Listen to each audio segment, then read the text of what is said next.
வணக்கம். ஸோ இன்றைக்கி நம்ம பார்க்க போகிறது மோஸ்ட் இம்பார்ட்டன்ட் அப்டேட் தான் பார்க்க போகிறோம். ஸோ டிஎன்ஏலேருந்து உங்கள் எல்லாருக்குமே மெயில் வந்திருக்கும். யார் யாரெல்லாம் டிஎன்ஏக்கு அப்ளிகேஷன் போட்டிருந்தீங்களோ அவங்க எல்லாருக்குமே இந்த மெயில் ரிசீவ் ஆகிருக்கும். இந்த மெயிலில் என்ன சொல்லியிருக்காங்கன்னா, ரீவேல்யூவேஷன் அண்ட் ரீடோட்டலிங் மார்க்கை வந்து நீங்கள் இந்த மெயில் ஐடிக்கு சென்ட் பண்ணுங்கள் அப்படின்னு சொல்லியிருக்காங்க. அதில் என்ன முக்கியமான விஷயம் அப்படின்னு பார்த்தீங்கன்னா, இந்த மெயில் ஐடி வந்து மிஸ்டேக்காக இருக்குது, ஏதோ பை மிஸ்டேக்லி மாற்றி வந்திருக்கும். ஓகேங்களா? ஸோ இந்த மெயில் ஐடி பார்த்தீங்கன்னா உங்களுக்கு ugadmissions@tna.ac.in வரணும். ஓகேங்களா?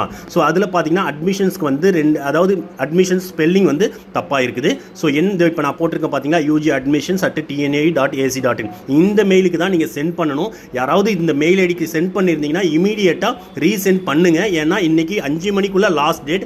அதனால தான் இந்த வீடியோ போடுறோம். ஓகேங்களா? ஸோ இது ஸ்டூடெண்ட்ஸோட ஒரு அவேர்னஸ்க்காக தான் இந்த வீடியோ போடுறோம். ஓகேங்களா? ஸோ எல்லா ஸ்டூடெண்ட்டும் மறக்காமல் இந்த வீடியோவை எல்லாருக்கும் சென்ட் பண்ணுங்கள். ஏன்னா நிறைய ஸ்டூடெண்ட் ரீவேல்யூவேஷன் மார்க்கை வந்து டிஎன்ஏக்கு சென்ட் பண்ணியிருப்பாங்க, மாற்றி இந்த மெயில் ஐடிக்கு சென்ட் பண்ணியிருப்பாங்க. ஸோ முக்கியமாக மெயில் ஐடி சேஞ்ச் ஆகிருக்கு. இது அன்ஃபார்ச்சுனேட்லி ஏதோ ஒரு ரீசனால் சேஞ்ச் ஆகிருக்கும். இது பெரிய மிஸ்டேக் இல்லை. ஸோ ஆனால் வந்து இம்பார்ட்டண்டாக இப்போ என்னென்னா, இன்னைக்கு 5 மணிக்குள்ளே எல்லா ஸ்டூடெண்ட்டும் அனுப்பணும். அதனால் இந்த வீடியோவை எல்லாருமே எல்லா ஸ்டூடெண்ட்டுக்கும் ஷேர் பண்ணுங்கள். ரொம்ப இம்பார்ட்டன்ட் அப்டேட். தேங்க்யூ.